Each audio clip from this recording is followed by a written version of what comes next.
thank you as always for making it to our this event, which follows the poetry reading by Stanislav Lvovsky, whom some of you heard about 2 weeks ago. So today with us is Dmitry Kuzmin, someone who needs no introduction whatsoever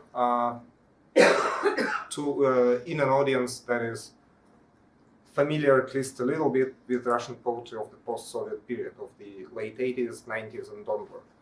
However, not all of us are familiar with it, and none of us are familiar with it as much as Dmitry is. And today this is the topic of his talk, which will be followed by a poetry reading in Russian mainly, but also with some English translations of his poems by other translators. Dmitry currently comes from Riga, Latvia, Ozolniki to be more precise, outside of the city, where he moved in 2014 after being an invited guest professor at Princeton for half a year.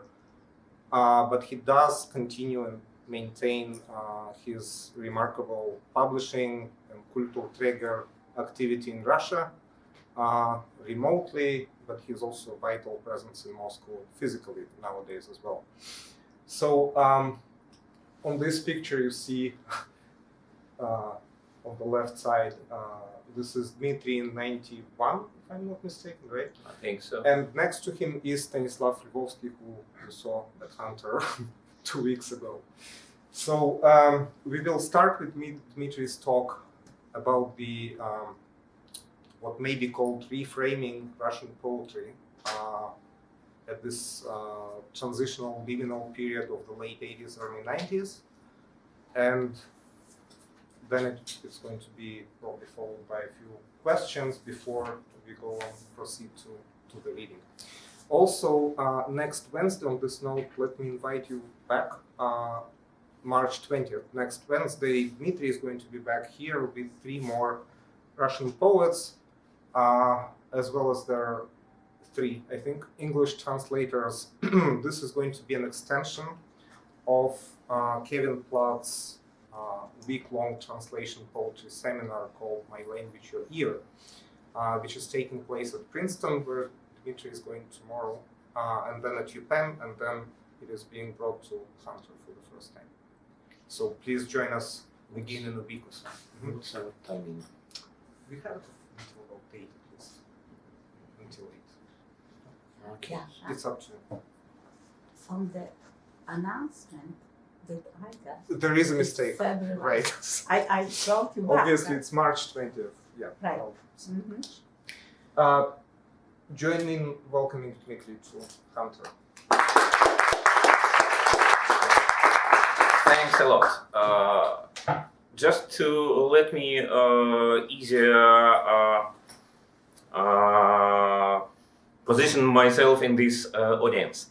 Who cannot follow Russian at all? Okay. It will make our meeting even more boring because my English is pretty far from being perfect. I used to read in English rather than speaking for my like you can imagine village neighbors in not so remote but pretty countryside Latvia, where I'm settled now.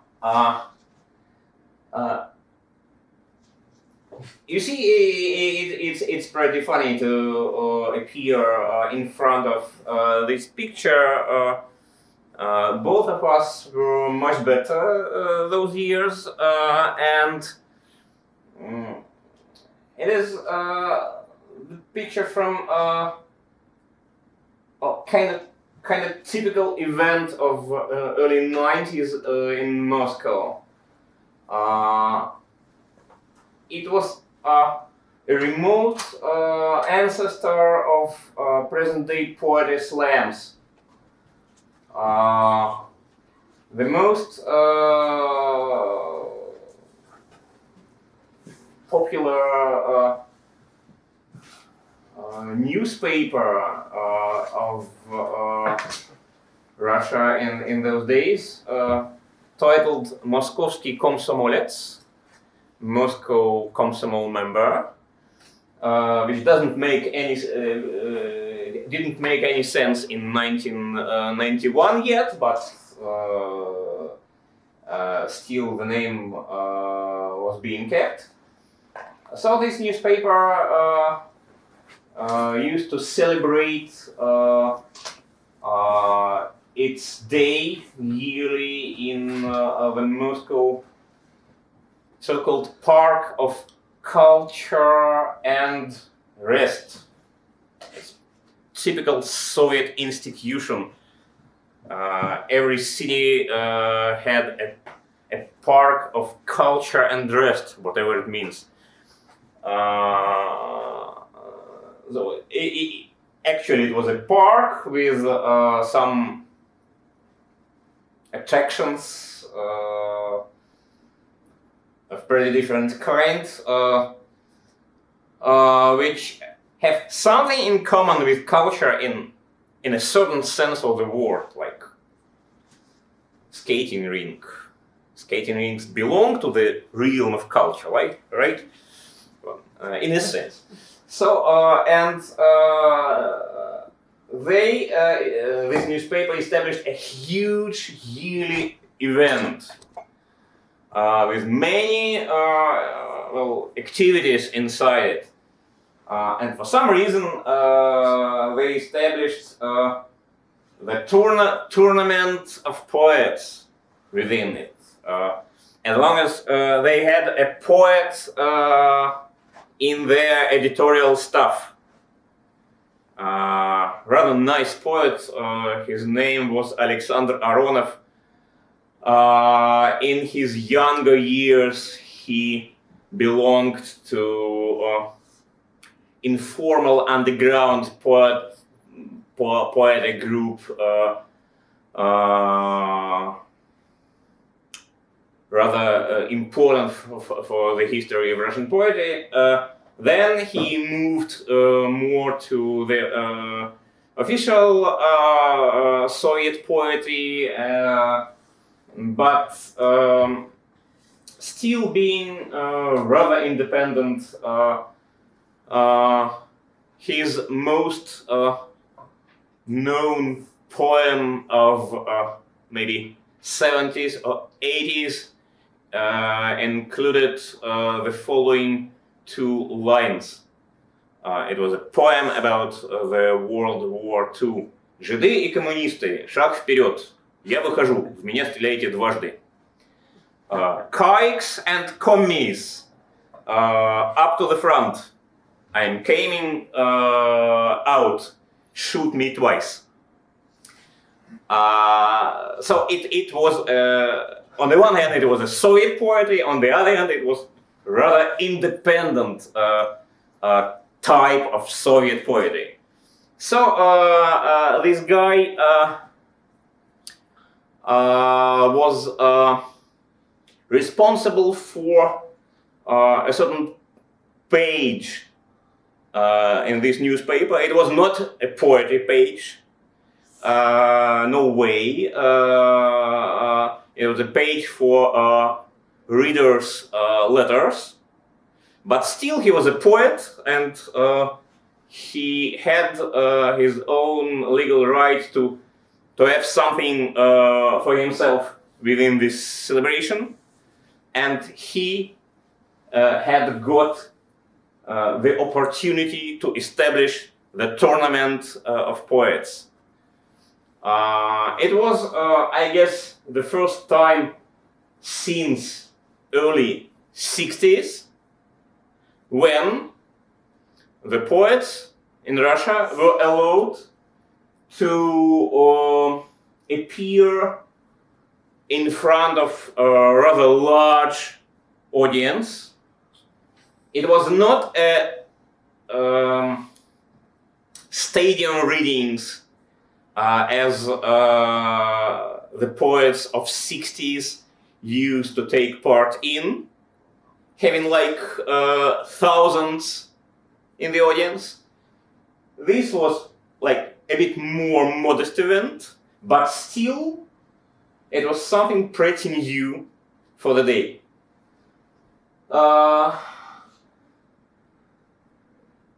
But the problem was that the brand new idea of democracy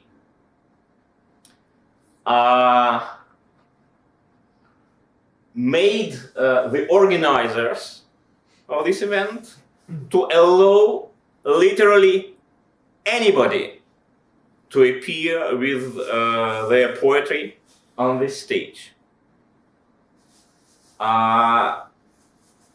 And in this, we can see quite in quite clear way that the idea of democracy in Russia from the very beginning, well, had some complications. Because obviously, letting anybody to read their poems within an event positioned as more or less professional one, it's almost the same as Lenin in his time had put it, that every kitchen maid has her legal right to govern the state. So we had exactly the same thing here. But still it was funny.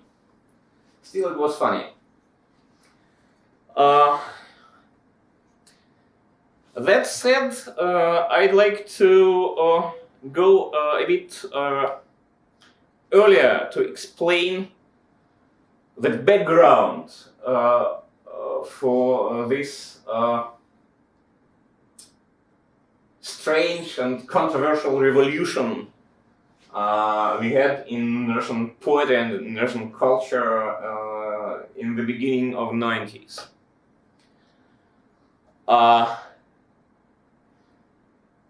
Because it's important to realize the very specific way of existing Russian poetry for the previous several decades, since late 50s, I guess.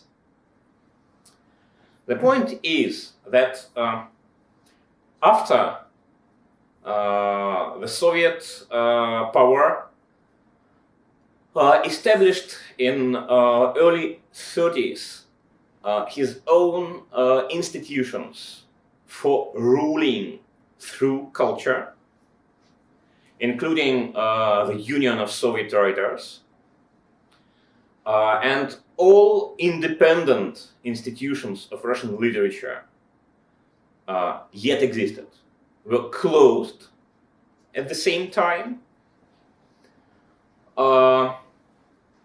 Then the authors had a very simple choice. Either they had to join this organizational hub for the whole Soviet literature, or they had to stop writing, or at least stop showing their writing to anybody. Because even some unsolicited poems might serve as a reason for persecution in late 30s or 40s under Stalin. It doesn't mean that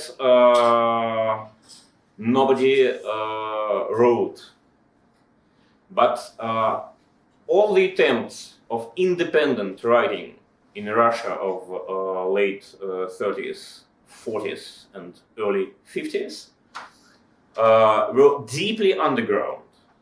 They were so deep that many of them are not yet unearthed up to the moment. And several very important examples of that independent writing were published just recently.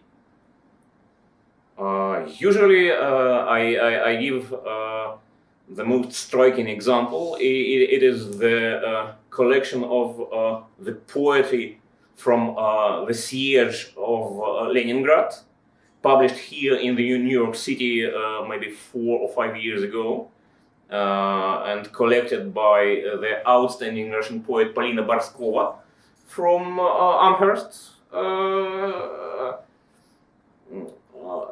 This collection includes 5 poets of early 40s who were present in Leningrad during the Leningrad siege. All of those poems were never published before, so 70 years. Some of the authors perished at the 40s, but others were well alive for many years since that, till like 80s. So 40 years these poets kept this poetry inside their desks. And then 30 years more their sons or daughters or heirs kept keeping these poems in their desks, just in case. So this was the fate, the destiny of independent Russian poetry of late 30s and 40s. Well, there were some examples of another kind, obviously.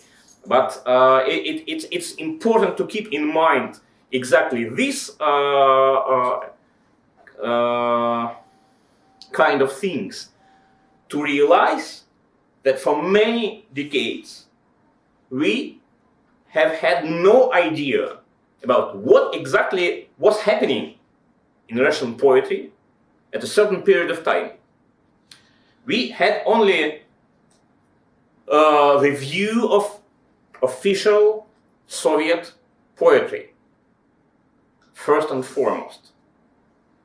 And all the rest had to be unearthed later. Some things obviously are lost for good. And only now we have more or less, maybe we have not, we don't know. But we can hope that we are aware now of what was going on. Then, in the late 50s, this situation changed. And something was allowed, right? What does it mean? It doesn't necessarily mean that everybody was allowed to be published. But at least it became clear that nobody would be executed for writing poetry. Probably. Hoping for this, some people,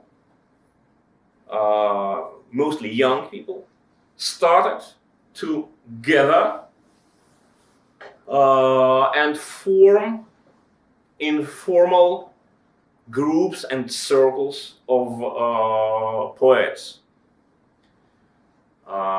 the common knowledge is that the first group of this kind that was formed in Moscow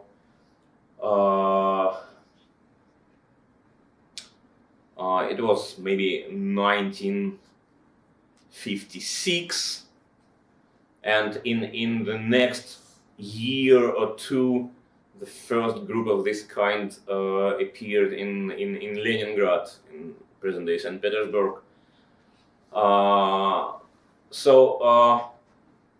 The late 50s and the earliest 60s was a period of a rising of several independent writers, mostly poets, some prose writers as well, in small informal groups.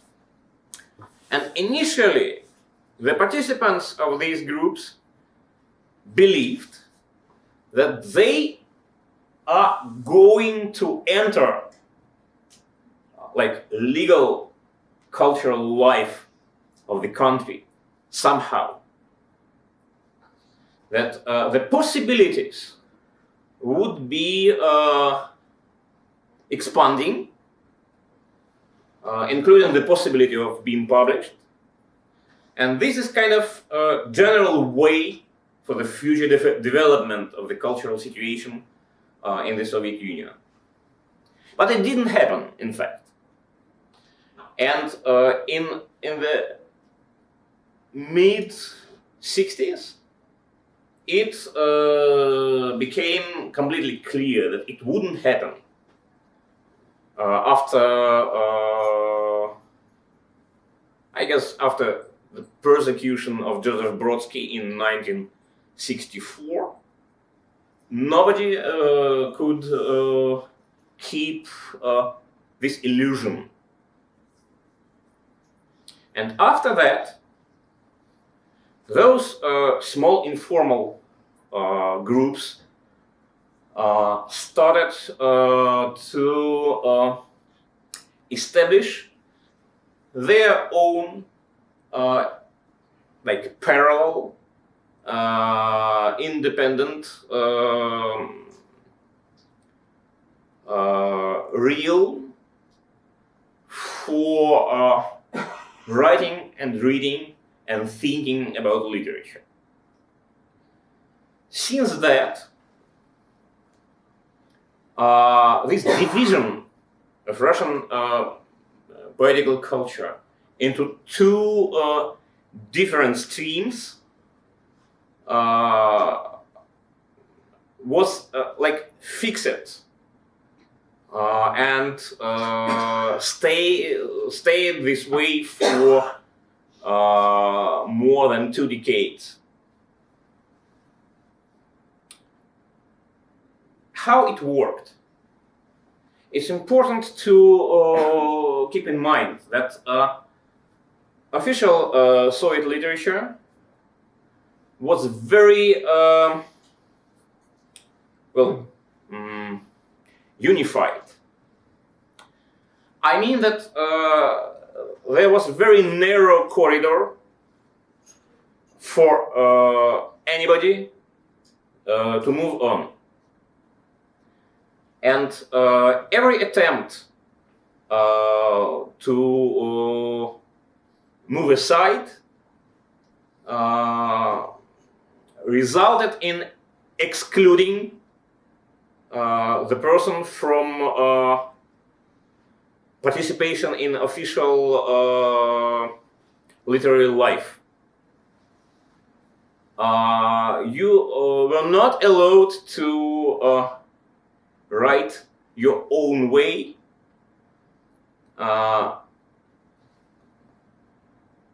other than keeping several features obligatory for anybody.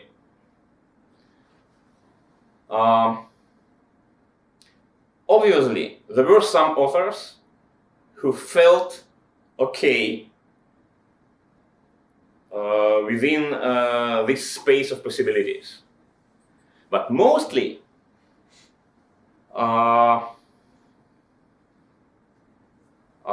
this was a chance for people without strong individuality to keep their place among important cultural figures, because it was known in advance what should be written, what should be done, what should be said. There were some differences within this space. There were some controversy within this space, but mostly ideological. And it's quite striking, even today, how similar are the poetics of legal Soviet writers. Even those of them who were treated as quite contrast at their time. Roughly speaking, some of them might identify with, let's say, intelligentsia, and some of them might identify with, let's say, working class and peasants. But mostly they were expected to demonstrate this identity through the same kind of iambic pentameters with accurate rhymes.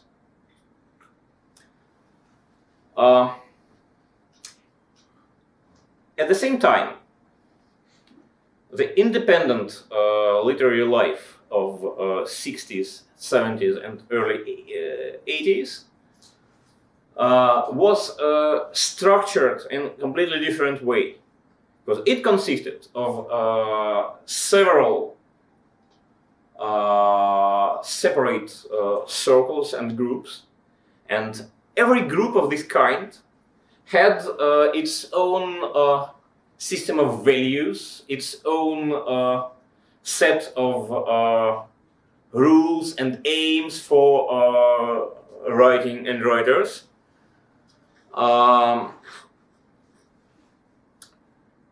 Initially, these groups were more or less separated.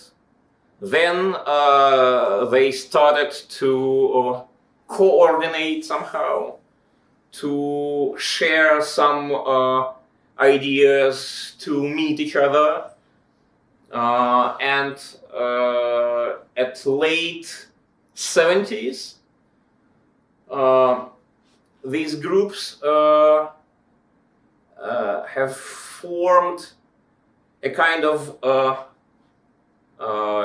united network crowned with the establishing of Andrei Bely Prize in 1978. So the independent award for contribution to this independent Russian writing. And you can see that this variety of styles, variety of literary strategies was quite up to date, quite aligning with actual views on the nature of cultural processes. This structure was like rhizomatic in its nature, without clear vertical hierarchy, right? And then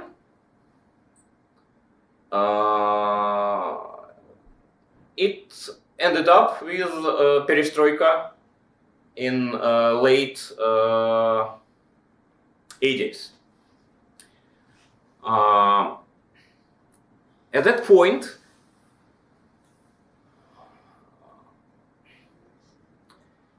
we can even put a more or less precise date. It's December of 1987 when Brodsky was first published in the Soviet Union. It was like landmark event, but it was only beginning of the huge wave of independent Russian writing, crushing the traditional institutions of Soviet literature.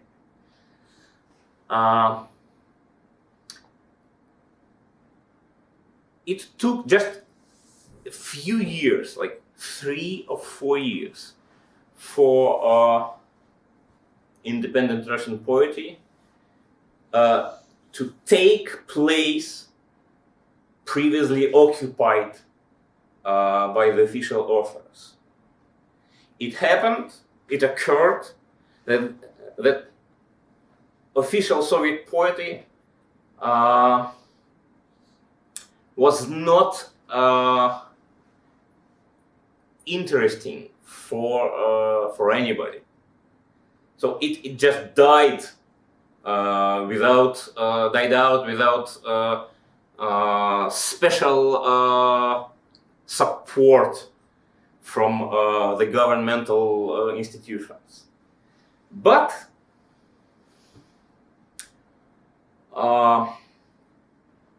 it would be a mistake to see this revolution as an easy success,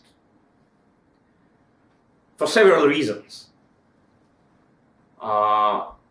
It had some controversy inside.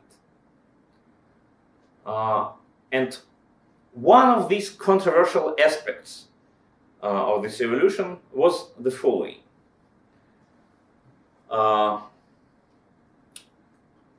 In the late 80s and early 90s, there was a huge amount of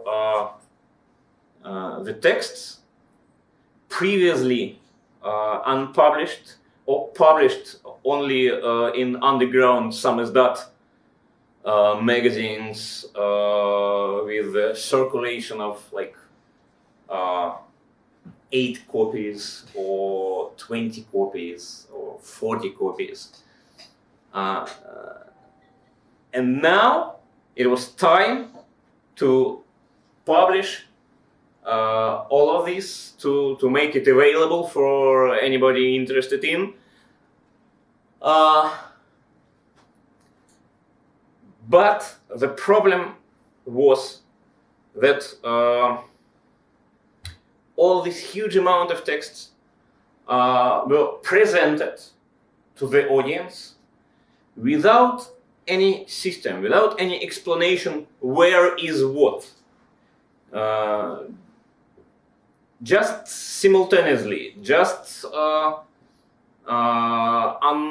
in unsorted way. Partly because this independent Russian literature was very rich in poets, a bit less rich in prose writers, and had practically no critics inside. Because within these small circles, people knew each other pretty well. They had nobody to explain the situation to. They had no need for explanations, for classifications. That's why the critical discourse was not quite welcome in those in independent samizdat magazines. And when all this poetry of the previous decades became available for everybody, it happened that there was nobody to classify it and to promote it in a rational way and to explain where is what. So we had independent poetry published and criticized and discussed by the official Soviet critical experts and literary experts. It was pretty funny and controversial situations because they were not prepared to deal with this kind of writing. And due to this, the literary field went to a period of disorder.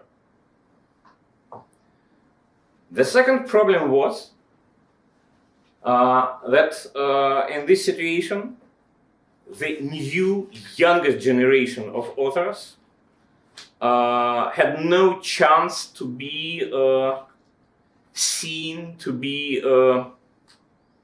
read, to raise any interest as far as their ancestors of few generations were at the same position of first published writers. See if the poet who is like thrice older than you, who was writing for half a century, still has to publish his first poetry collection. Your poetry collection, like really first one, has no chance to compete. So there was a danger of completely losing the youngest generation of authors. That's why this generation, born in late 60s and early 70s, and coming to age in early 90s, had no other chance to survive than self-organizing. And it happened that this burden of self-organization was taken by our small group, so-called Young Writers Union Vavilon, Russian for Babylon, started in 1988 and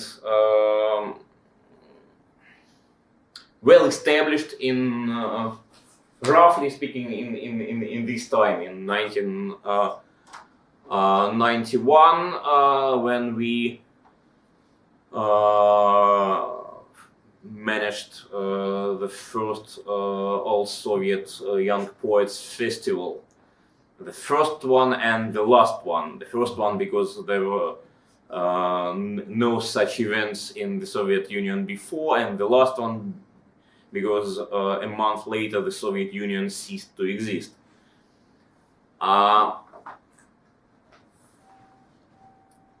it was an interesting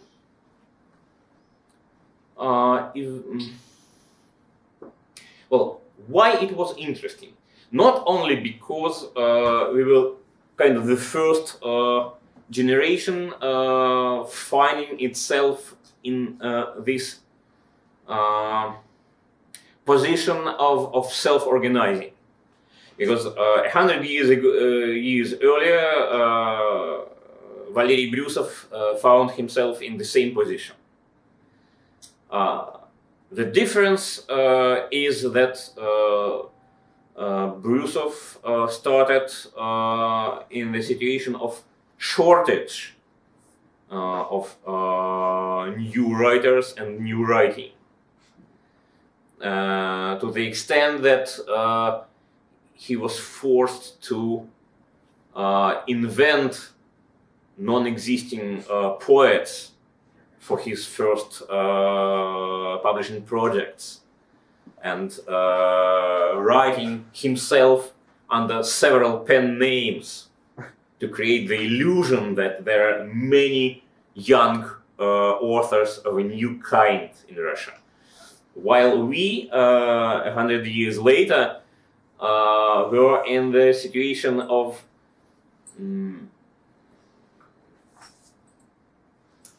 well, how to put it in English? Well, we have very many new authors. Surplus. We were in trying to collect them from the whole Soviet Union, so that we initiated the kind of competition and advertised it in several newspapers and got like several hundred manuscripts, and selected about 60 participants for this first festival. But what is more interesting is that especially in this position, especially in this situation, there was a chance for forming like new system of cultural values within this generation. Why? Because under normal circumstances, there are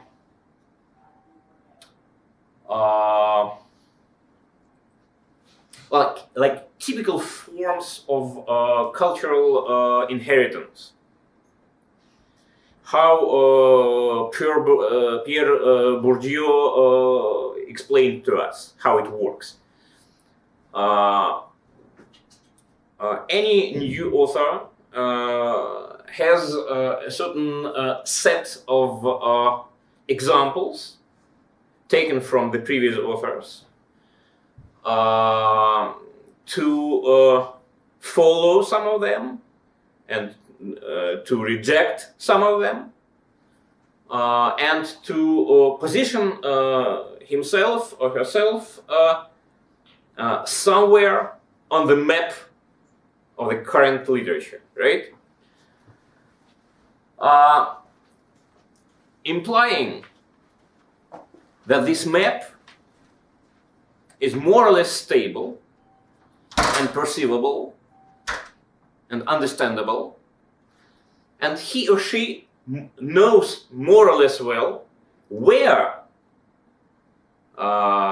he or she is going to set himself. This generation of 90s had no clear idea of what this map of Russian writing looks like at the moment. Because like every month or every week, the shape of this map was changing.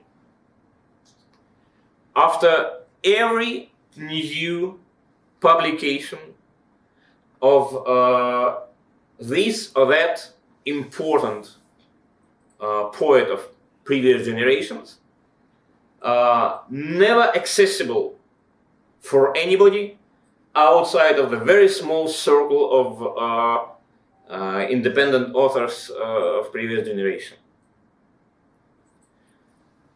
So imagine you are a young poet. You are trying to write your own way, keeping in mind that there were some important figures before you. And you have to find your own place among them. And then, once, out of the blue, you got a new book or like several poems in a magazine created by an outstanding author of the previous generation. You have to redefine your place. You have to redefine your strategy according to the new knowledge. And then, next month, you get it again. Another magazine with another first published author of an outstanding importance. This way, upon redefining itself again and again, you learn several things. First, you learn that you never know completely what's going on, and you always exist in the situation of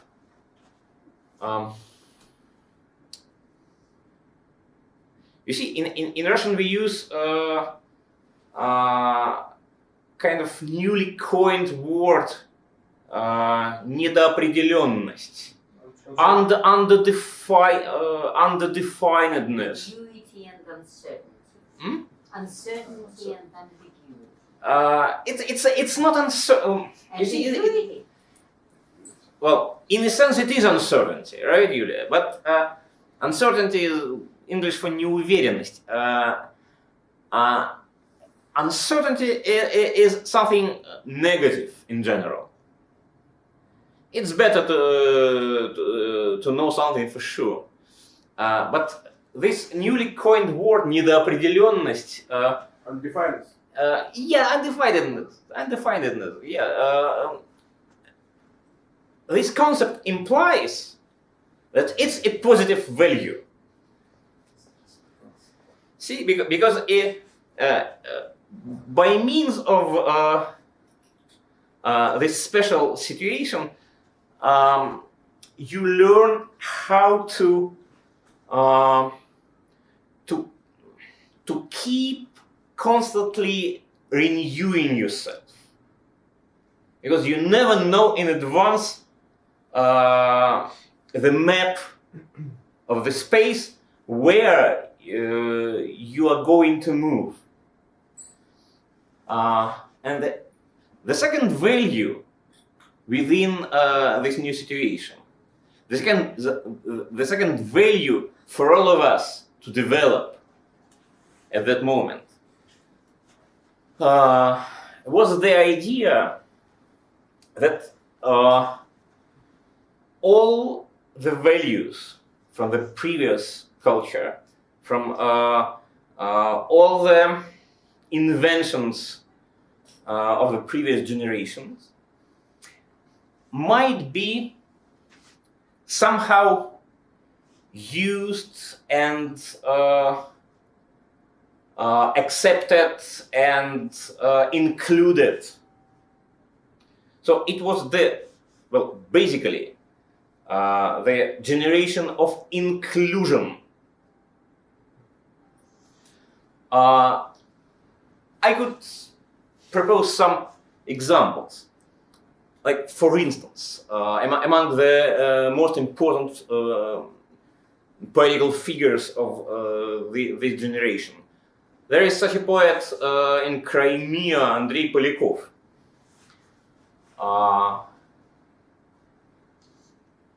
His strictly individual poetics was based on two main influences. On the one hand, he is following, strongly following the line of Osip Mandelstam, which is kind of trivial for present-day Russian poets. Mandelstam is like the milestone for many and many and many further ways in Russian poetry. But what Polyakov does, he is like hybridizing this Mandelstam poetics with conceptualist writing strategies invented by Dmitry Alexandrovich Prigov. You see, conceptualism, as Prigov had put it, is not intended to be hybridized with anything else. Because it was set as a universal tool to undermine any other poetics, any other writing principles. But for our generation, this like ideological aspect of conceptualism was kind of not necessary, as long as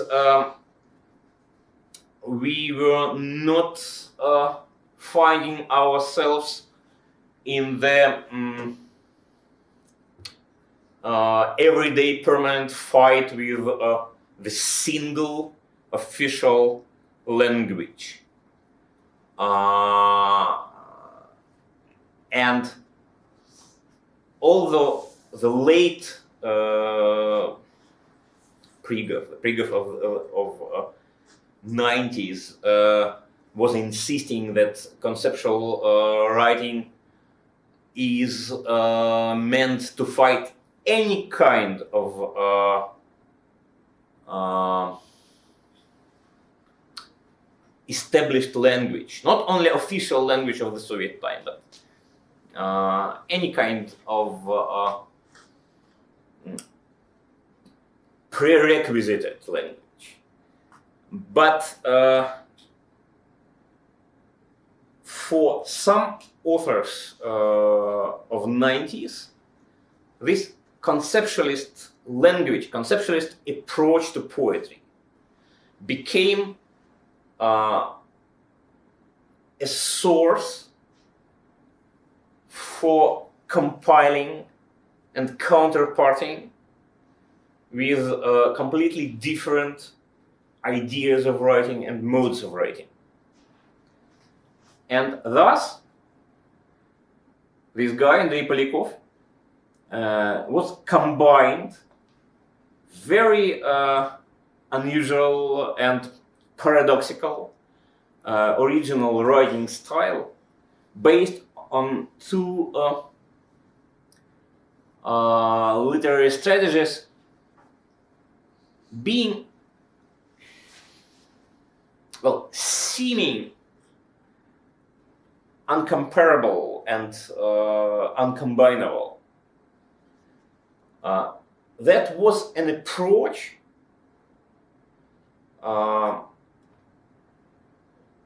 rather unique in Russian literary history, based on the idea that every value is a value.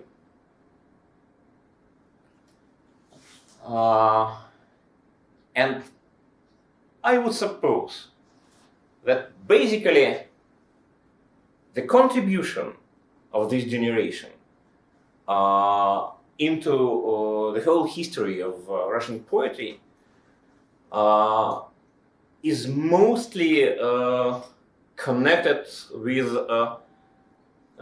this approach, that variety of possibilities is a cultural value per se. It is something the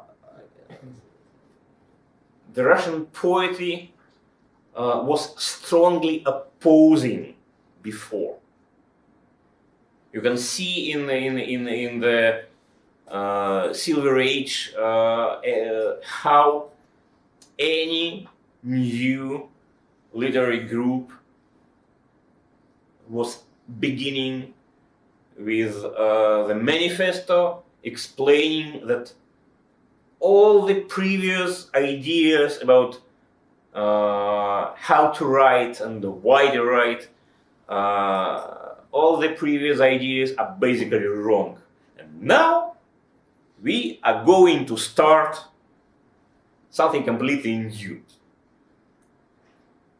So this traditional modernist approach was finally rejected by that generation in early 90s. And in a sense, the postmodern revolution in Russian poetry was finally a success in this point.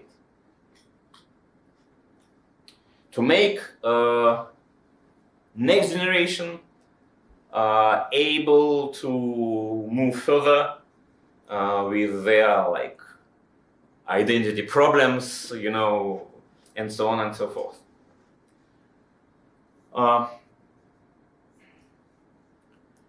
I would also add to this that in late 90s, internet appeared and made its own contribution to the process as far as in internet, these vertical connections were even more problematic. Internet is mostly horizontal structure. And in the realm of poetry, it meant that for most new authors of late 90s, initially,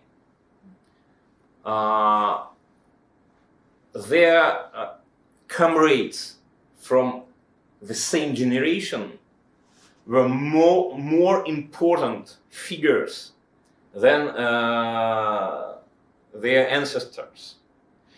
And then again, it was for the first time in the history of Russian poetry when the new authors, at the moment of entering the literature, are more interested in what the guys and girls of the same generation are doing than in what their older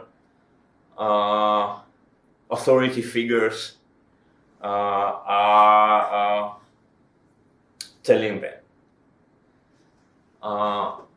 It was a controversial situation, and I guess many highly talented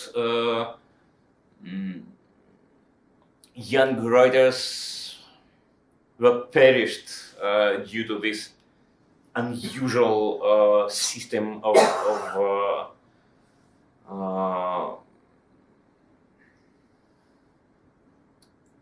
values. But all in all, again, this new situation contributed to forming this postmodern set of values where the difference is positive and the following the pre-recorded set of rules wouldn't work anymore.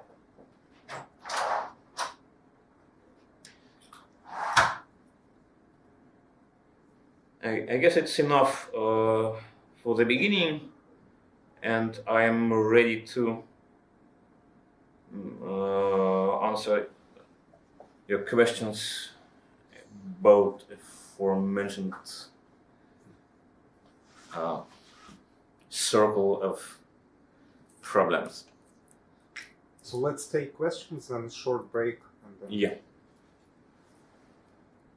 Come on. Thank you so much for your talk. I wanted to ask you about the consequences of this poetic revolution you spoke about. If you take this principle of diversity, or as Feyerabend put it, anything goes, what is the price of it for the readership as well? And in your opinion, can a poet write well when tolerant of everyone else, or is the idea of writing well, quote, unquote, less important than the value of communicating a certain experience? I wouldn't refer to Feyerabend here, honestly, because I don't mean that anything goes, but right you are. The concept of quality writing was highly problematized, became highly problematic under this new situation. So I would say that still we have a chance, we have a possibility to praise individuality, to praise original solution for common challenges. Because, by the way, what is generation in culture? It's not just mathematic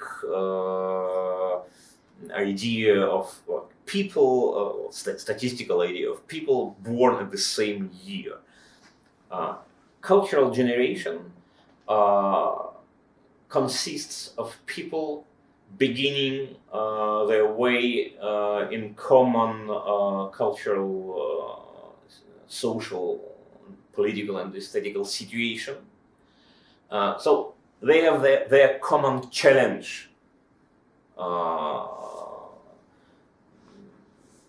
while each of them has to propose their own solution, their own response. Obviously, if you have no ideas of what this response might be, you cannot contribute.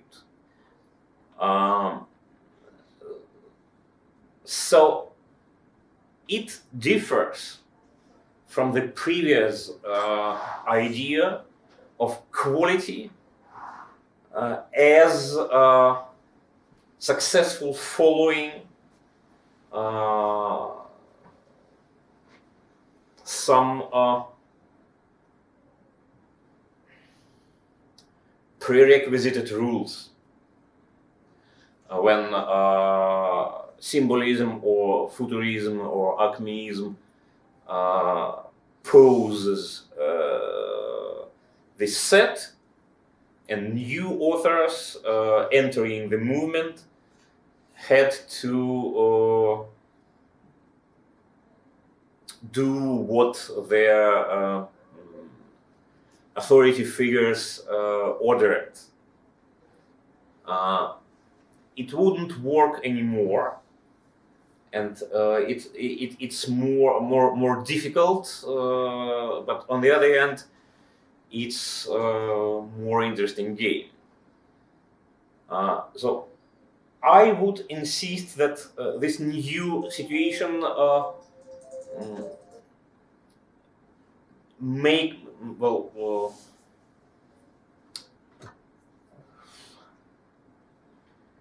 makes it makes this game more intriguing and more ambiguous. I would say that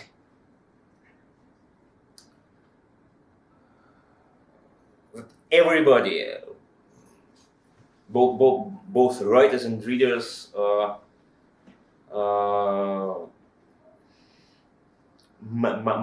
might feel themselves as winners in this situation. But the problem is that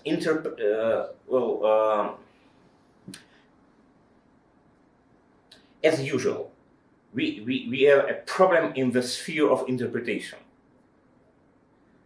Because when the rules are known in advance, we know how to treat the results.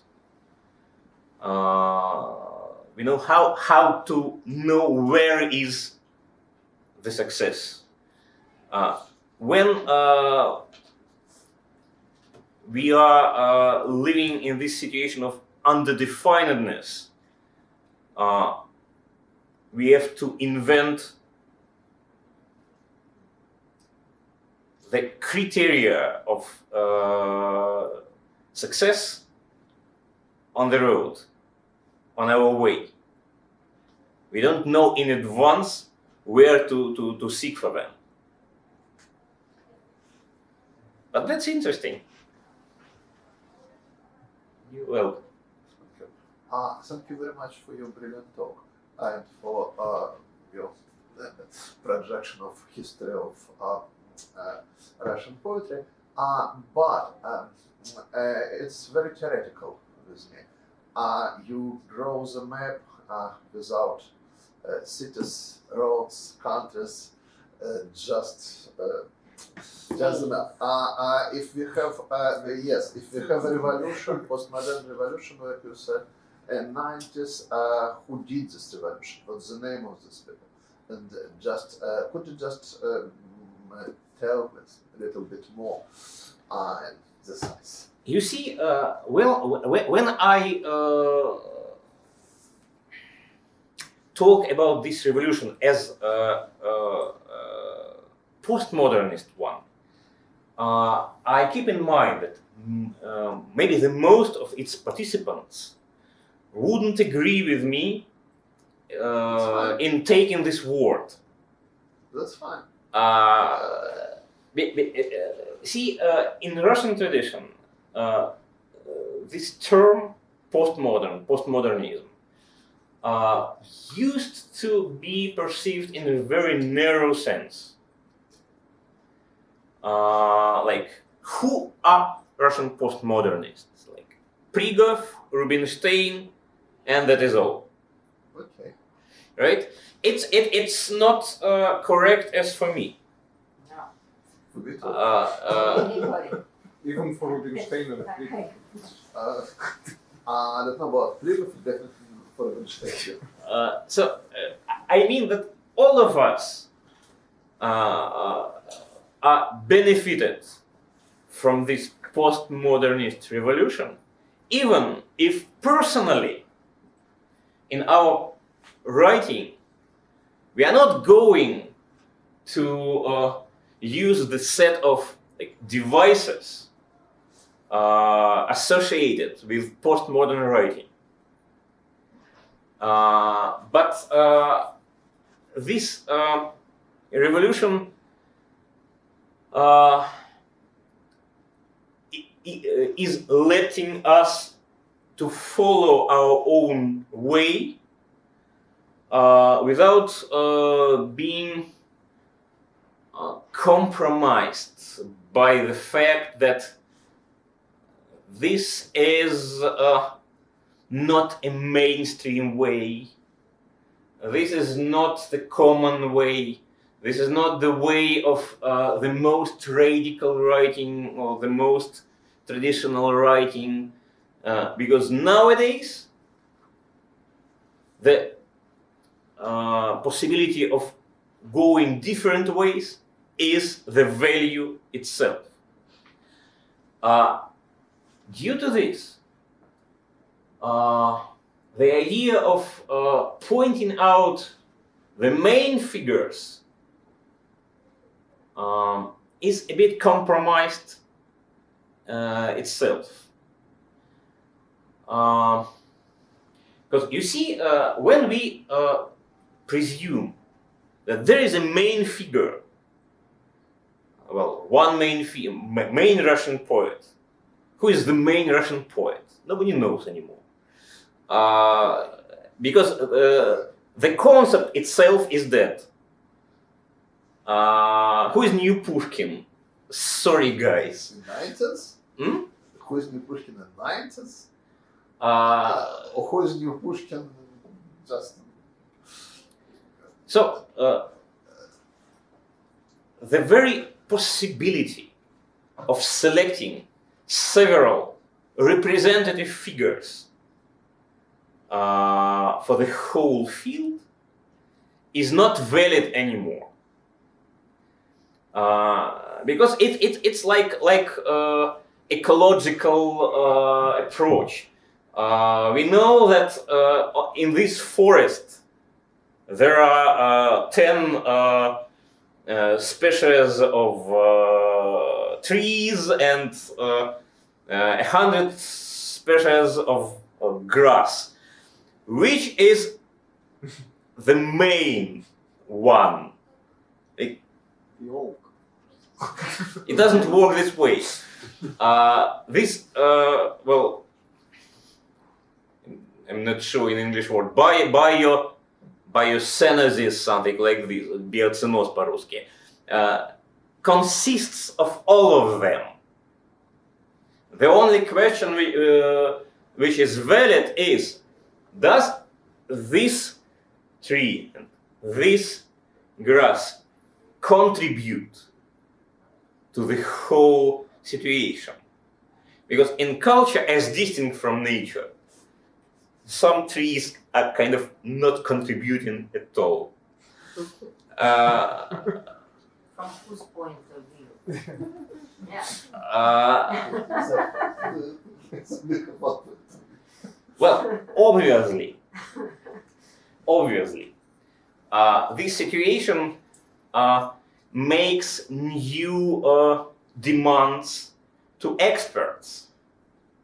Because in previous time, an expert might be associated with a new movement, right? If we have from now on we have futurism, so we have futurist poets, and we have futurist experts, maybe the same poets, but when they write articles or manifestos, and these experts explain to us the point of view from inside this new movement. Nowadays, there are no more movements in the traditional sense of the word. So, ideally, experts should be unattached and independent, but where they would position themselves, like above of the field. It's difficult to get this place. And this is absolutely new challenge for those who think and write about poetry. Where and how they might position themselves. This challenge is especially difficult for Russia, as far as we have no tradition of scientific, like for instance philological, thinking about present-day writing. Due to the Soviet cultural situation, where like university teaching or academia were supposed to work mostly with the literature of the past, And if by chance some people were allowed to write about present-day situation and teach present-day literature, it was official Soviet literature only. So nowadays we have this gap between literature and philology, and it's an additional problem. Oh, that's true. That's really true. Obviously, but still, under new circumstances, the position of literary expert associated with a certain circle of authors became void because you cannot found this circle on reasonable ground. It would be occasional at any rate.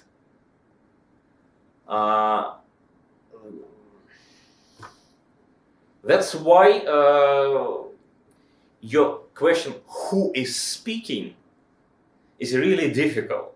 I know. But we know who is critiquing.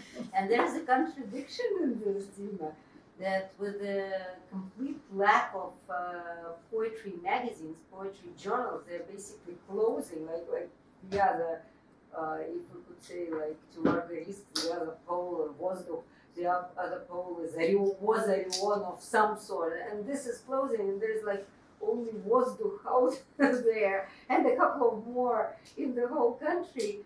So you have basically a strange situation where you're saying there is no trend, there are no movement, there are no groups, but there's really concentrated opinion of those who are associated with this magazine, for example. So the criticism is coming from one place, but the authors are sort of No, it's not good. diverse. It's a theory of literature. It's not. It's Yulia. It's not the problem of this magazine is closing or that magazine is still not closing, which is terrible. It's the problem of the lack of critical discourse. But where would they be published, these critics, if there are no poetry magazines?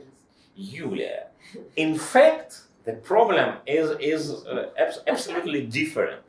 As a publisher of this poetry magazine, I have no critics to include in this magazine.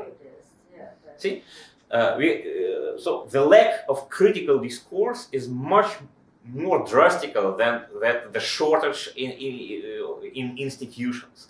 We have the shortage of poetry institutions in Russia for many reasons. But our problems with critical discourse and with expert opinions originated in different places. In the history of this discourse in Russia, historically, Russian poetry criticism has like no roots. And we have no structure to recruit new people to this field. It's a very important problem, but it's a bit out of the scope of my previous talk.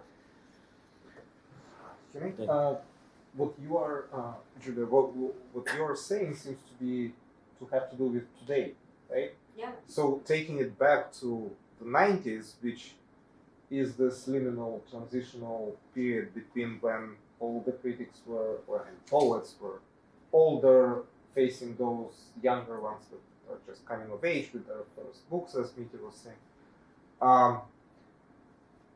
did the criticism also experience some kind of a splash in the early 90s, or was it just the poetry? Or it seems, at least, that the poets in this horizontal model, they were responding to each other not only as poets, but as critics as well, of course, right? And this has by now gone online everywhere. It's just... Курицын был один из всех. Ну, Курицын не писала поэзии практически. I talked about it a bit. See, for critical discourse, what is extremely important? To whom we are talking. Because a poet might talk to the universe, or to himself, or to his predecessors, yeah, for his imaginary friend. But a critic must talk to you or to some audience, more or less well determined, to some audience who had read this and this before, to some audience which is supposed to be competent about this and that.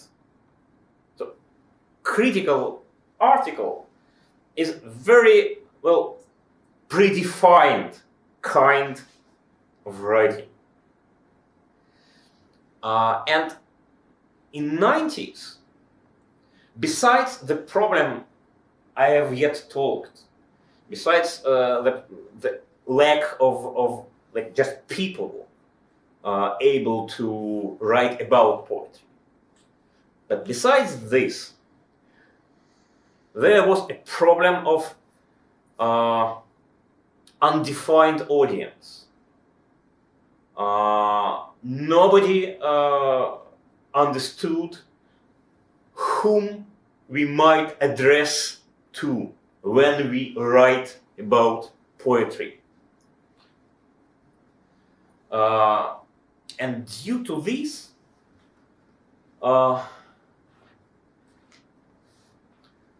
we have practically no poetry critics at all, besides several very special figures, each of them well deserve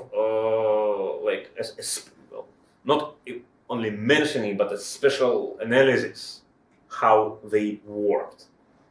In several cases, there were important poets reflecting the writing of their closest colleagues, like Mikhail Eisenberg, with several essays, collections about present-day poetry. They were very important. They were very interesting.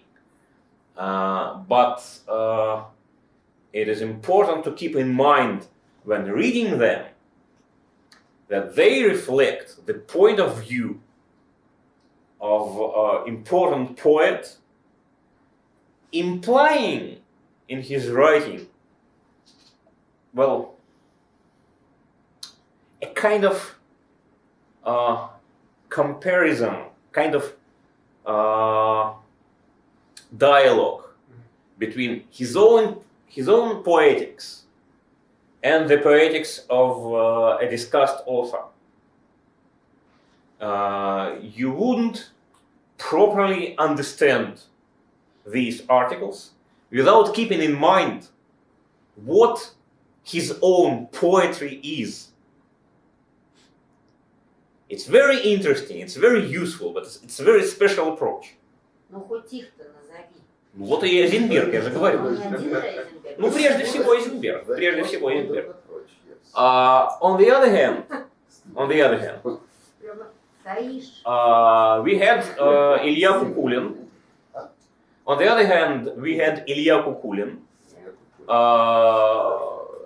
who definitely was the most important Russian critic of late 90s and early 21st century. with his articles in the New Literary Review magazine. And his contribution was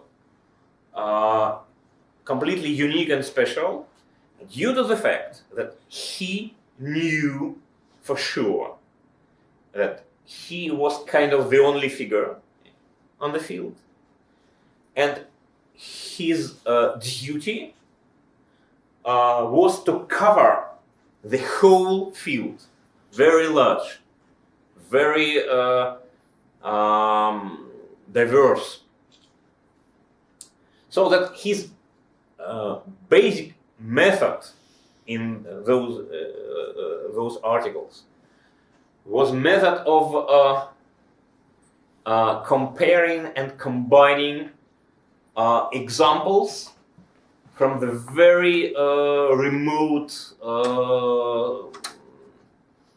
parts of these fields. He was kind of sewing together this part of the quilt. It was very important role, but you see, this approach has its limitations. Talking about something very different as of having something in common, it's a very special approach. I believe that his contribution into thinking about present-day poetry is crucially important. By the way, I can prove it. He celebrated 50 recently, and a certain person, we have such a poet in the city of Chelyabinsk, Natalia Sannikova. She came out with this idea. She asked the poets about whom Kukulin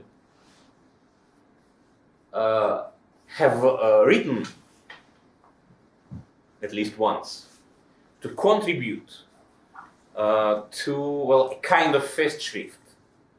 So we have such a poetic collection published, «Приношение Илье Кукулину», with 63 poets participating. And I guess there could be more participants, but 63 poets, it's a pretty good number.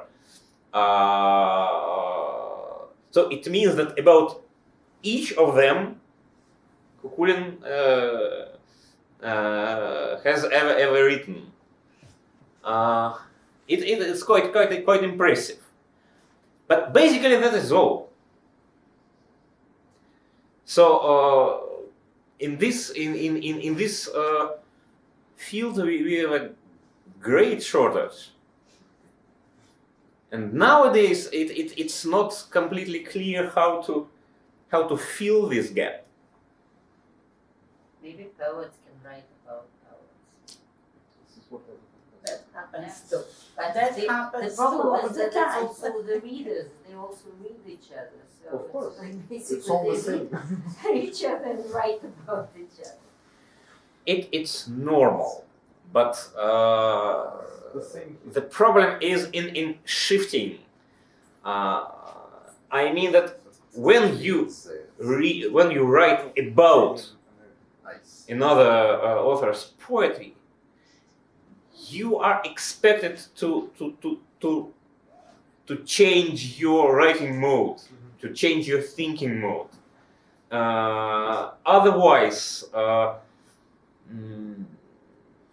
you just produce your biases originated in your own poetry and its limitations. That's a problem. So, anything else? Okay, let's take 5 minutes, 10. 5 minutes. And, I guess. Let's do a 5-minute break and. Oh, what's following? I don't think we need it because we have about maybe 15 minutes. No, we can stay longer. Yeah. See, I'll be back in 9 days with my colleagues to present the results of our translating seminar. And I guess mostly I would postpone presenting my poetry till that time. So now I guess it would be quite enough to read just maybe like 3 or 4 poems, just to let you a slight impression of what I personally do in this field.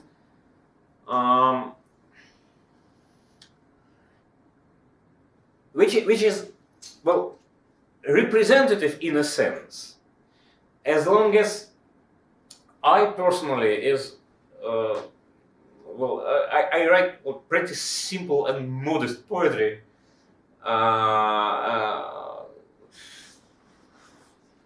which is kind of not demanding all aforementioned radical transformations in the literary field. But at the same time, I'm pretty sure that it wouldn't be possible to write this way before this topography of many paths was established in Russian poetry. Ну, так, как это лучше сделать? Ну, давайте.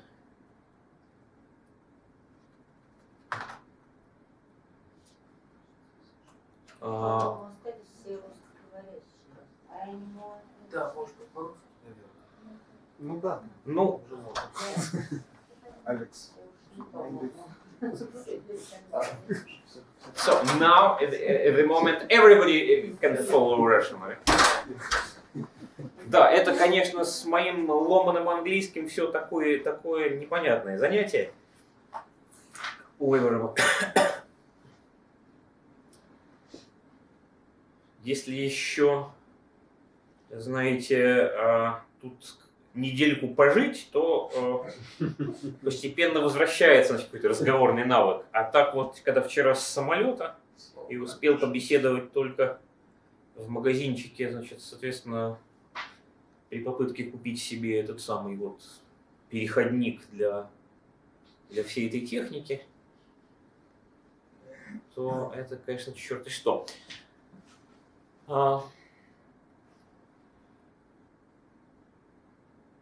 Значит, тогда так, вот 20 какого-то там первого, да, я, видимо, буду читать какие-то тексты вот самого последнего времени, поскольку они сейчас там будут переводиться. А тут я прочту просто пару стишков тогда из, даже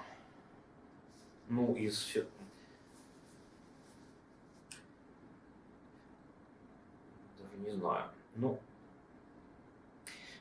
с другой стороны, вот раз мы начали с 90-х, вот, значит, давайте такой будет смертельный номер. Я прочту пару стихотворений. Значит, это получается что? Это конец 90-х. И тогда будет понятно, значит, как бы отчасти, как было дело. А потом, значит, парочку может быть, более современных. Это вот тогда был так, как правильно сказать, вот к вопросу о преемственности, да, вот то, о чем я пытался рассказывать, да, что ощущение преемственности совершенно изменилось у нашего поколения, да, что значит, в этом многополярном пространстве, да, преемственность стала возможна только гибридная. То есть тот, кто про себя может сказать, что вот я продолжаю вот этого, да, или вот это, да, это, значит, как бы сразу выбрасывает этого автора из актуального поля, да, а тот, кто находится в актуальном поле, тот, стало быть, неизбежно продолжает сразу этого, и вот еще вон того, да, и, собственно говоря, в этом весь смысл. Но от этого вот это ощущение связанности, оно никуда не девается, оно не становится меньше, оно просто как бы начинает иначе работать. Вот, я не знаю, так сказать, если коллега Львовский есть что-нибудь, ну, мне объяснили, что он только стихи читал, с ним интересно было бы поговорить про это же, потому что у него как раз очень видно, насколько вот эта преемственность, ну, она вот с сложными траекториями идет, да? То есть у него есть эта преемственность по отношению к каким-то не вполне ожиданным фигурам, да? Ну, скажем, там, не знаю, вот если кто представляет, да? Что общее между стихами Львовского и стихами Кривулина? Кажется, что ничего совсем, где имение, где наводнение, очень разные стихи.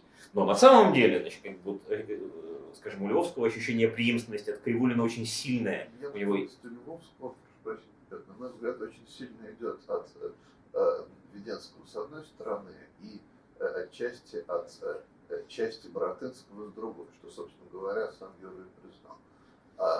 То есть мне кажется, что эта преемственность сильнее, чем то, что идет от Кривулина, но, может быть, я недостаточно слышу как бы кривулинские тексты, чтобы ее так провести. Но то есть это безусловно чистая правда, что вводить преемственность от кого-то одного, там, начиная же с конца 80-х, не имеет никакого смысла, конечно. Но в этом смысле там сформировано все поле, не только постмодернистское.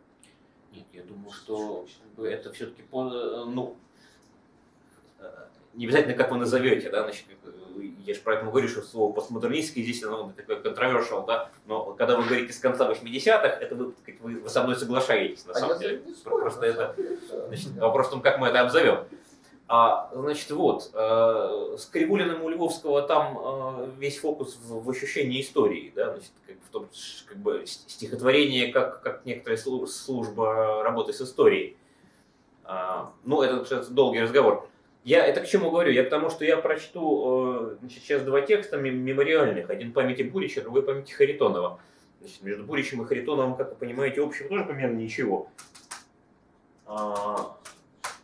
Но между тем мне по разным причинам, значит, как бы они были, по крайней мере, в тот момент важны. Значит, вот это все конец 90-х. Значит, с памяти Бурича, с эпиграфом из этого самого Бурича «Не бойся, это твоя родина». Моя родина, только и осталось от нее бутерброд с галантином. Должно быть, это такое морское животное, причудливое от обитания на большой глубине. В меню уютной кофейни на втором этаже фондовой биржи, где провел я 40 минут в беседе с балетным критиком Гершензоном в мучительных поисках языка на место навеки утраченного языка кухонных чаепитий. Да вот еще. Мама, в каждую редкую встречу, уговаривающая к краю, к плечу сдвинуть нацепленную на ворот свитера авторучку, чтобы ненароком не пропороло горло. Как это увязать одно с другим, из горящей нефтью Грозного, с маленькой ветряной мельницей в излучине Сороти, выстроенной исключительно для композиционного членения пейзажа? Распалась связь пространств. Из подобравших обрывки одни уехали, другие ушли, третьи молчат. И, значит, второй текст памяти Евгения Харитонова с эпиграфом из «Маленького принца» «Никогда не надо слушать, что говорят цветы». Великий пан умер. Маленький Моцарт, ночуя в поездах, на вокзалах, незаметно вырос, подстригся по моде, сдал документы в путягу. Обратно надо ехать. Буфет закрыт, от соседа несет козлом. Оставшееся голодным божество засыпает, положив голову на чужие чемоданы. Задравшаяся майка открывает девственно-белую полоску кожи с родинкой у самого позвоночника. Я садовником родился. Все цветы от меня отвернулись. Некому больше сыграть на флейте. Ну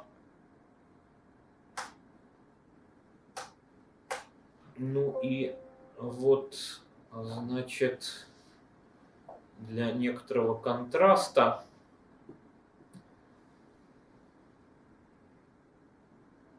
тем самым тогда что-то из сравнительно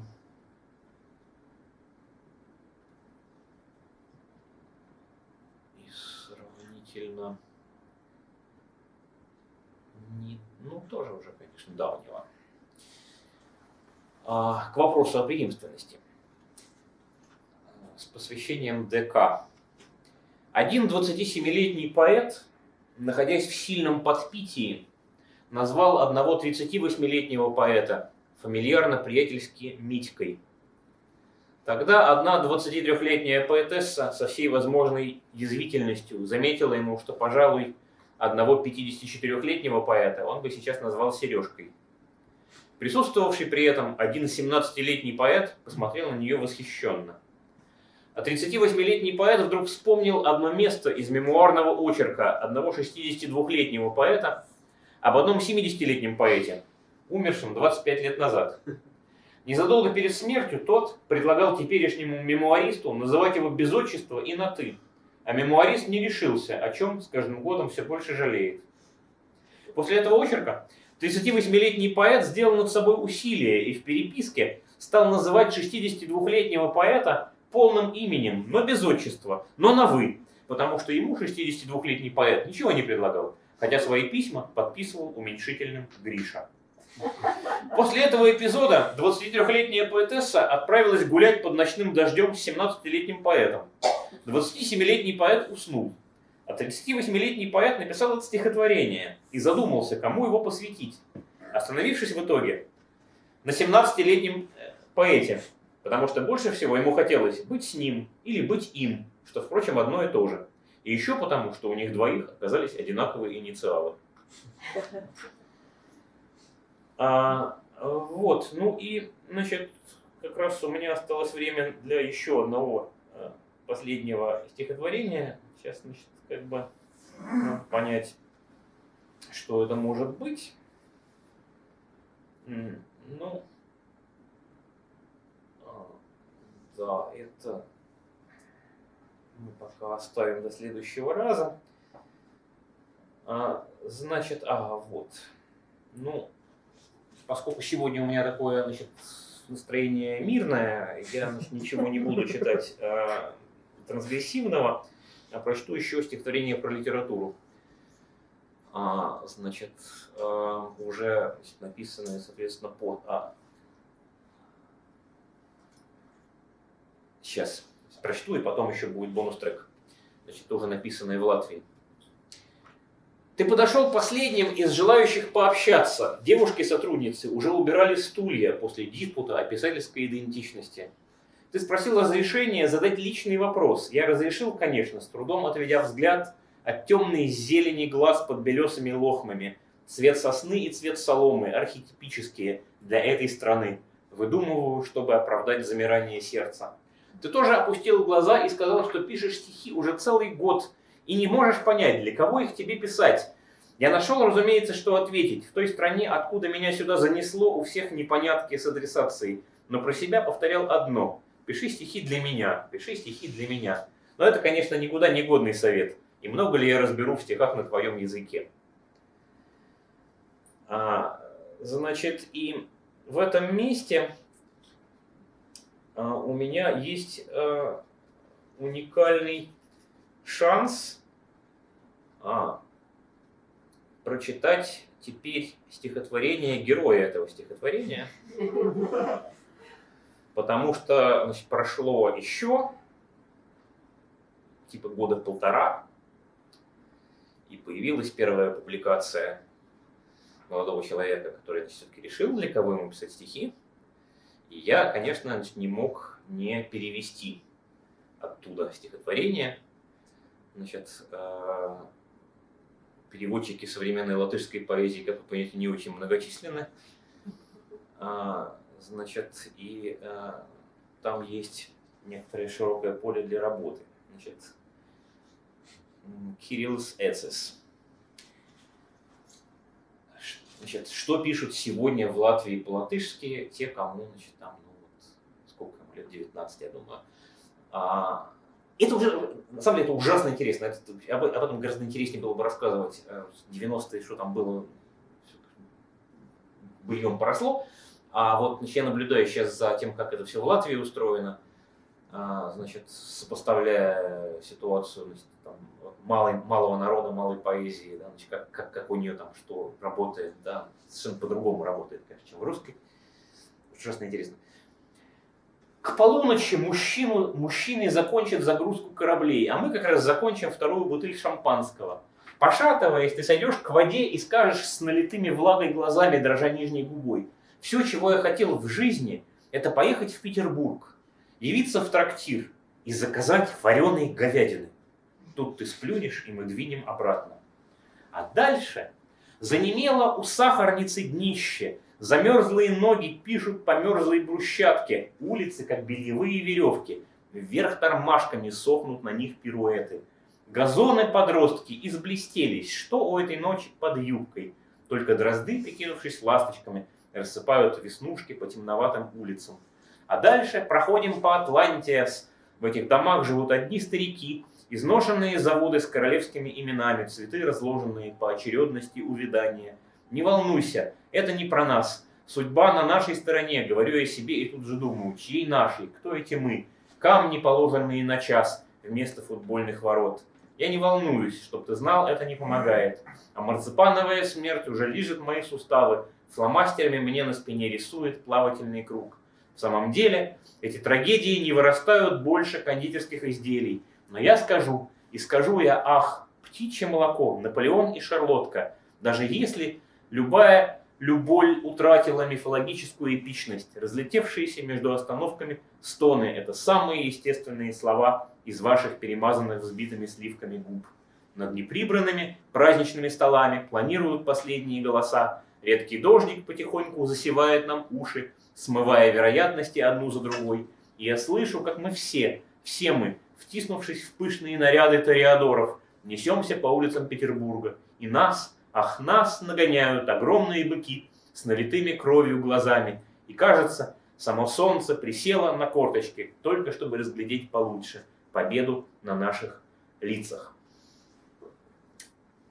Вот. Значит, мне кажется, что это прекрасная оптимистическая нота. Значит, для... Добрался до Питера? Не знаю, кстати. Значит, Виза нужна. ну да. Это легко, да. Ну нет, это нет. Надо получить российскую визу в Латвии тоже некоторые приключения. Для латыша, для русского-то, ну, это как бы отдельная тема. Вот. Значит, там, конечно, очень-очень любопытно, как, значит, это вот молодая латышская поэзия, из чего она складывается, как она работает. Мне очень любопытно за этим всем наблюдать. Значит, давайте я все-таки, может быть, еще вот последнюю вещь скажу. Раз, значит, теперь можно это говорить на присущем мне, значит, как бы, увы, русском языке. Значит, вот эти самые 90-е, понимаете как, то есть двойственность сегодняшнего дискурса о 90-х вообще, она же в чем? В том, что с одной стороны, это было время реформ, в том числе культурных реформ, в которые все желающие на самом деле могли вложиться снизу и сбоку, Да, то есть поскольку государственная культурная политика перестала быть осмысленной, перестала понимать, что бы то ни было, да, значит, как бы и в принципе ее перестали воспринимать всерьез, и все, кто имел желание как-то вложиться в поворот руля, да, значит, все и вложились. Кто не имел такого желания, ну, те сами виноваты. И в этом смысле, да, это как бы время больших позитивных сдвигов. С другой стороны, ретроспективно на это глядя из сегодняшнего дня и видя, как бы, чем дело закончилось, мы понимаем, что там как бы поражений было столько, сколько побед. Это тогда, в тот момент, было не вполне очевидно. Да, потому что тогда люди делали, что могли, экстраполируя свои тогдашние действия в будущее, как бы в предположении, что оно так все и пойдет. Значит, а когда стало подмораживать обратно в путинскую эпоху, да, значит, только тогда и выяснилось, какие перемены необратимые, какие вполне, так сказать, верхушечные, да, и как бы легко откручиваются обратно. И в этом смысле, вот как бы из сегодняшнего дня об этом сложно говорить и думать,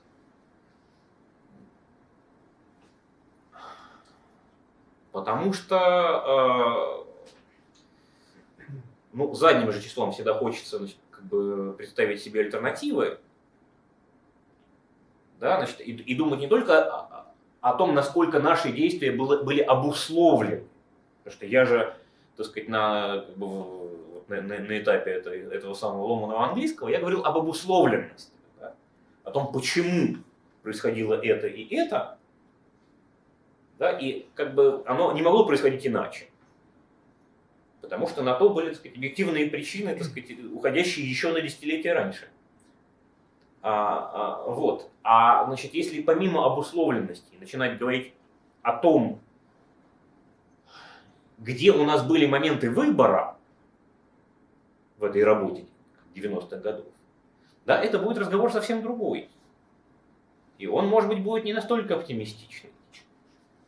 При том, что как бы вот там есть какие-то точки бифуркации, я не уверен, что могло получиться лучше. Но теперь об этом, конечно, невозможно не думать. Но вместе с тем, как бы, в чем состоит хорошая новость? В том, что вот на этой базе многополярного литературного мира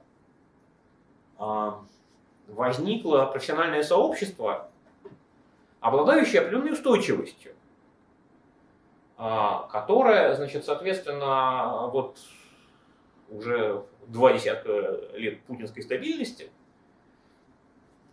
пережила, значит, более или менее, так сказать, без видимых повреждений. И вот, значит, ну вы знаете же, как теперь принято говорить, что вот, значит, там, Крым расколол русское культурное сообщество, там, что-нибудь такое, да? Значит, в том смысле, что все со всеми переругались, значит, и значит, пропасть разверзлась там, посредине, значит, профессиональных цехов. Ничего такого же с русской поэзией не случилось. Ну, Поляков-то... Значит, вот это все в пределах пальцев одной руки, во-первых. Все фигуры, заслуживающие какого-нибудь серьезного упоминания в эстетическом смысле, которые почему-то, значит, оказались, значит, где-то в каких-то отдельных позициях, все пересчитываются в пределах пальцев одной руки. То есть, как бы, в рамках статистической погрешности. Другое дело, что все-таки очень многие как бы оказались не в эпицентре этой самой русской поэзии в географическом смысле, в частности. И это другой вопрос, значит, как бы, ну, кто куда уехал, что с кем случилось, значит, какие персональные траектории, это вопросы, так сказать, личные и биографические, но вот никакого, значит, профессионального раскола по идейно-политическому принципу не случилось. И это очень показательно. как же все эти войны в Пене, ну, Пен-центр, там они все там раскалывались, были такие. Юль, там как бы люди, которые в этом участвуют, значит, они собственно, в литературном смысле по большей части неразличимы под микроскопом. Значит, что там? Да? Там, значит, в сегодняшнем составе русского пенцентра, значит, нобелевский номинант поэт Кедров, фигура вообще комическая совершенно, значит, поэт Ефим Бершин, вообще кто-нибудь знает, кто это, да? Ну, то есть, это все вот какая действительно пена, да? Там Попов вроде бы. Ну, Попов прозаик. С прозой немножко по-другому все это работает. Потому что проза... А ты говоришь только о поэзии? Я говорю, конечно, о поэзии, да. С прозой немножко все сложнее. Но проза так сказать, и была в худшем состоянии, да? Потому что она и в этой самой неподцензурной литературе была все-таки на вторых ролях. Не знаю, по-моему, там вполне как раз в прозе, по-моему, вполне благополучно дело сейчас обстоит. Где? В чем? Нет. Не знаю, я читаю гораздо больше интересных прозы, чем поэзии. Ну, это вообще вот как бы common sense говорит нам, что с русской прозой дела хуже, чем с русской поэзией. Да? Что? Еще раз. Так, как бы вот общепринятое мнение, что с русской прозой дела обстоят хуже, чем с русской поэзией. Да, я с ним согласился вообще как в целом.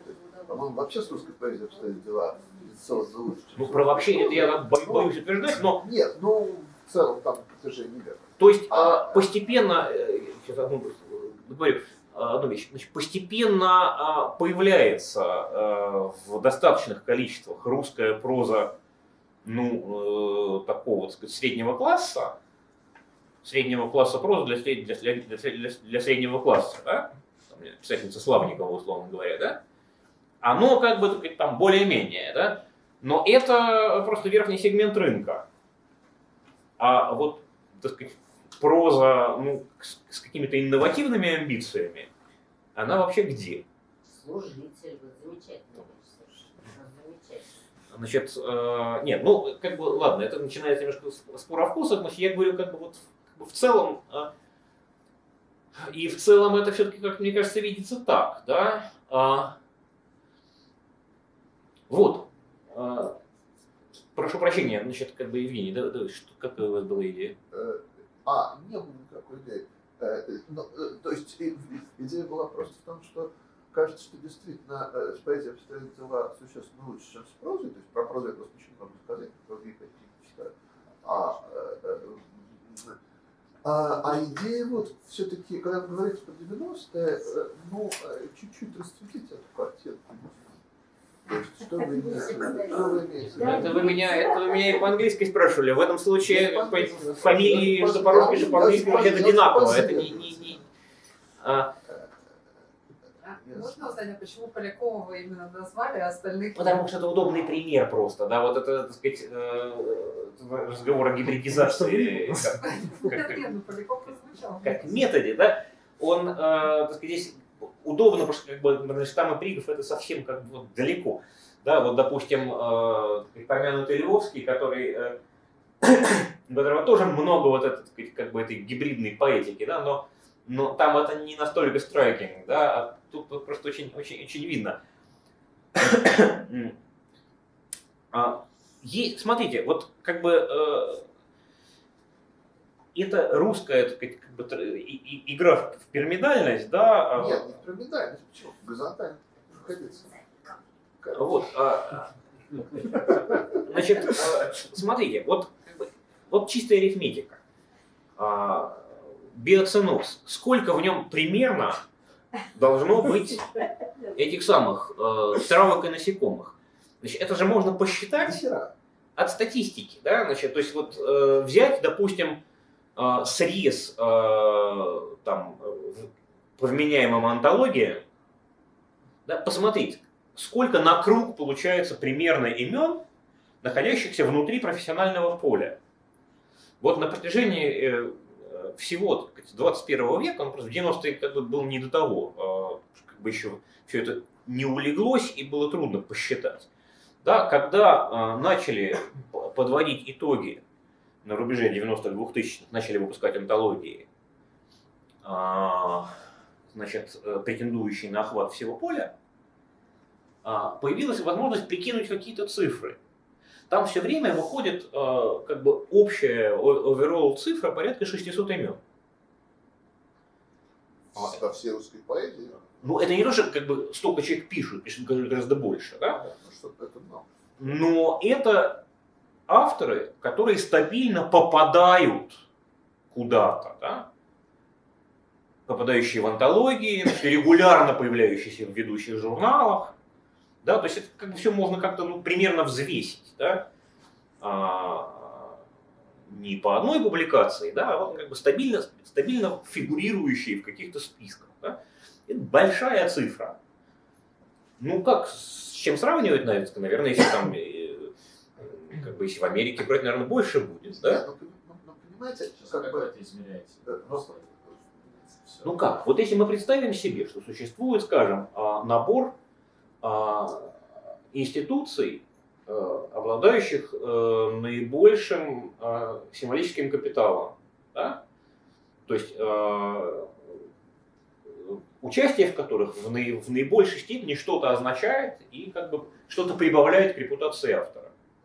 Можно прикинуть такие списки. То есть что это будут за журналы, что это будут за издательства, что это будут за премии, что это будут за антологии.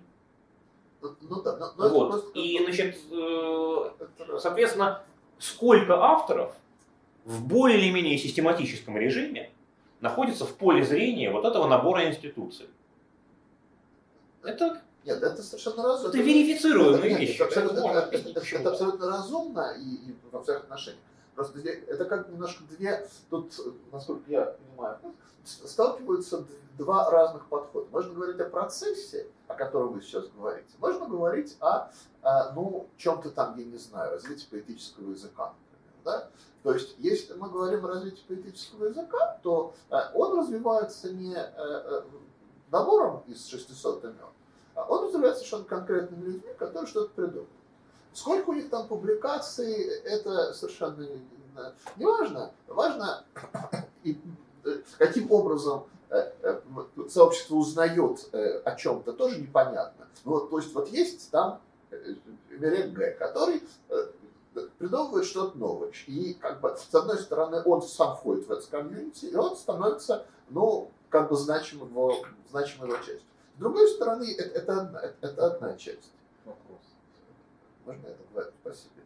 Это нет, вопрос, это не вопрос, скорее. А второе, это то, как устроен процесс. То есть люди идут за кем-то, кто, вот, если то, что придумано, оказывается достаточно интересным, то люди как бы идут за этим, возникает какая-то новая форма, предположим, какое-то новое движение. Да? То есть вот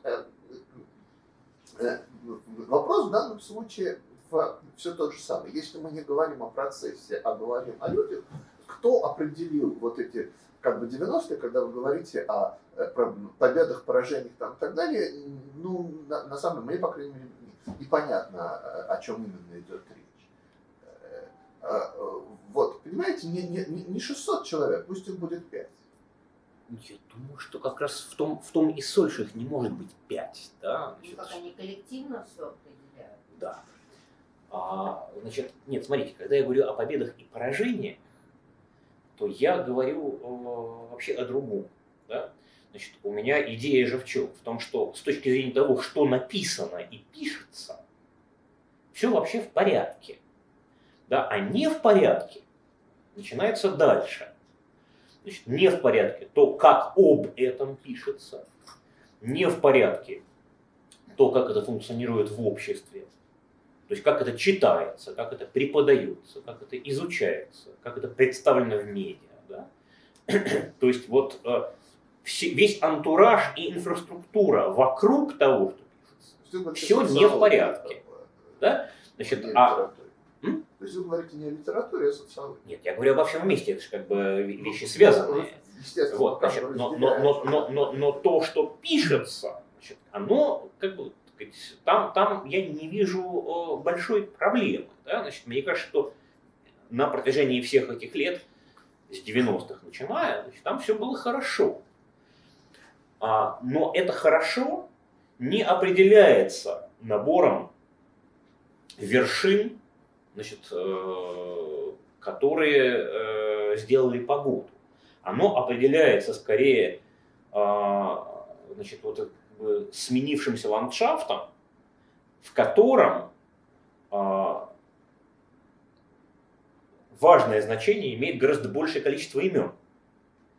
Вот это, мне кажется, очень существенно. Да? И в этом смысле, так сказать, как бы, то, что вы мне все равно предлагаете называть 5 имен, да, условно, 5 или 10, да, я как раз и настаиваю на том, что это так перестало работать.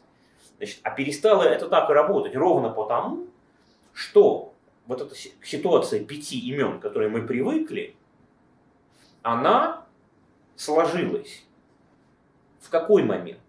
Она сложилась в момент, когда на литературной сцене в эпоху модерна в каждый момент времени доминировали 1-2 течения, каждая из которых определялась 1, 2, 3 лидирующими фигурами.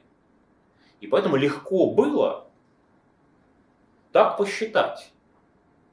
Значит, потом с распадом этих течений в 20-30-х годах, значит, как бы течения распались, а фигуры остались, и долгое время, поскольку воспроизводство новых литературных поколений было заблокировано социально-политическими условиями, значит, эти фигуры, значит, переходили из эпохи в эпоху прежние, вплоть до 60-х, да? Значит, а потом началась вот эта новая эра кружков, которая, значит, привела к тому, к чему она привела. Значит, и так считать перестало быть возможным. Вот же я как бы про что все время пытался рассказывать. А что является альтернативой тогда? Значит, вот это самое экологическое мышление, в котором данный биоценоз сформирован, значит, наличием, ну, пары, тройки, четверки, пятерки, шестерки, сотен значимых имен, между которыми выстраивать дополнительные иерархические отношения в принципе можно, но в этом занятии есть, так сказать, некоторая дань прежним привычкам, которые, в общем, больше, чем практического смысла. Это получается ценить бульон больше, чем пельмени. То есть тебе, ты как говоришь, нет, это... нет, просто бульона нет. То есть есть бульон. Да, нет, пельменей нет. Значит, Юль, вот как бы, когда мы начинаем это как бы обсуждать через метафору, да, тут мы начинаем в эту ситуацию вносить некоторые оценочные элементы. Да? Значит, с моей стороны, безусловно. Меня, например, не как устраивает бы... ситуация, где я не вижу никаких критериев, кроме того, что они находятся в циркуляции. Значит, с нет. зрения. Я на это уже отвечал. Критерии есть. Критерии, значит, соответственно... Не может быть 600 человек, у которых всех одинаковые критерии. Почему не может? Почему не может? Значит, как бы мы... нет, как бы, если совсем грубо, да, то значит, критерий один. Несводимость этой фигуры ко всем остальным. Да, значит, проблема этой ситуации не в том, что мы теряем критерии качества, а в том, что у нас не существует навыков ориентации в пространстве, которое так устроено. Да? Мы не понимаем, с какими интерпретативными стратегиями к нему подходить. Когда мы знали, что должно быть 5 главных поэтов эпохи, да, тогда мы знали, чего нам хотеть. Да? Значит, расскажите нам, кто эти 5 главных, да, и почему мы должны читать именно их. Нет, есть такие же, как тексты. Вот, а теперь... Мы не говорим о, собственно говоря, литературе. Теперь, если мы знаем, что для понимания ситуации в целом хорошо бы иметь в виду 600 имен, значит, это даже профессионалы не все прочтут. Да? Значит, как нам дальше работать с пространством, которое так устроено? У меня есть ряд идей и ответов, да, как нам с ним работать, но они все как бы довольно затратные. У меня очень шкурный вопрос, на самом деле, потому что я немножко здесь представляю фонд Бродского. Очень благодарна за то, что вы принимали участие изначально, по-моему, в выборе номинатов, и как это все будет работать. То есть вот поскольку мы выбираем одного поэта в год, который едет в Рим на стипендию, как мы можем вот это вот поле 600 поэтов, насколько мы можем быть уверены в том, что это правильно? 2600 лет. Ну да, где-то нам нужно финансово ориентироваться. Во-первых, да, значит, у вас в запасе получается вечность, что скорее хорошо, чем плохо. Но там другая проблема, потому что это как бы это проект, про который, так сказать, как сказать, на эту ситуацию можно смотреть по меньшей мере с двух разных точек зрения. Одна точка зрения состоит в том, что любая премия, стипендия, награда и так далее, да, есть инструмент выделения и ориентации. И в этом качестве, значит, хорошо бы понимать прежде всего, какой месседж несет данный конкретный инструмент. То есть первичен не вопрос о том, как мы будем выбирать лауреата для чего-нибудь, а вопрос о том, что мы хотим сказать миру, значит, как бы последовательностью лауреатов именно этого. Да? Потому что как бы, в норме любое литературное отличие, оно не для отличаемого, а для всех остальных должно нести месседж. Да? То есть мы выбираем лауреатов премии и стипендии фонда Бродского, чтобы сказать миру что про этот ряд поэтов. Здесь есть некоторая проблема, да, потому что, значит, так сказать, эта вещь не вполне определенная, да, просто вот в самих, так сказать, правилах игры. По объективным причинам, не потому что там кто-то виноват, да, а потому что здесь некоторая... Выбирает жюри выбрано определенным образом. То есть... Значит, жюри... Нет, это все уже механика, да, а проблема начинается на уровне стратегии, да. Значит, а проблема на уровне стратегии – это проблема любой литературной институции, очень многих на самом деле, которые продолжают мысленно жить в ситуации пяти великих, потому что в этой ситуации возможен вопрос в форме: а кто же у нас самый замечательный поэт сегодня? Да? Значит, давайте дадим ему премию. Да? Проблема в том, что этот вопрос в этой постановке утратил смысл. Да? Значит, премия самому замечательному поэту на сегодняшний день — это как бы бессмысленная затея, она ничего не значит. Я прошу прощения, я договорю. Значит, в идеале это означает, что сегодняшняя премия, стипендия, что любое вот отличие, да, у него должна быть какая-то более узко и отчетливо сформулированная идеология, сформулированный месседж. Да? То есть, что мы рассказываем миру про этого поэта, раз мы его наградили. Значит, мы тем самым про него нечто утверждаем. Что конкретно? Спектр возможностей очень велик, они по большей части все не реализованы. Но вот, например, из премий, которые были в обозримом прошлом, вот закрывшаяся, значит, моя любимая поэтическая премия России, значит, умершая год назад по внелитературным причинам, называлась премия «Различия». В чем был ее смысл? В том, что 4 литературных критика, принадлежащих к младшему поколению, то есть им всем было до 30, плюс 5-й член жюри, который ежегодно менялся, но тоже принадлежал к этому поколению до 30, выбирали из книжек прошлого года, написанных старшими авторами, самого для себя интересного. Значит, вот премия, у которой есть понятный нам месседж. Нам может нравиться, что они выбрали, может не нравится, что они выбрали, но мы понимаем, что означает, что они выбрали.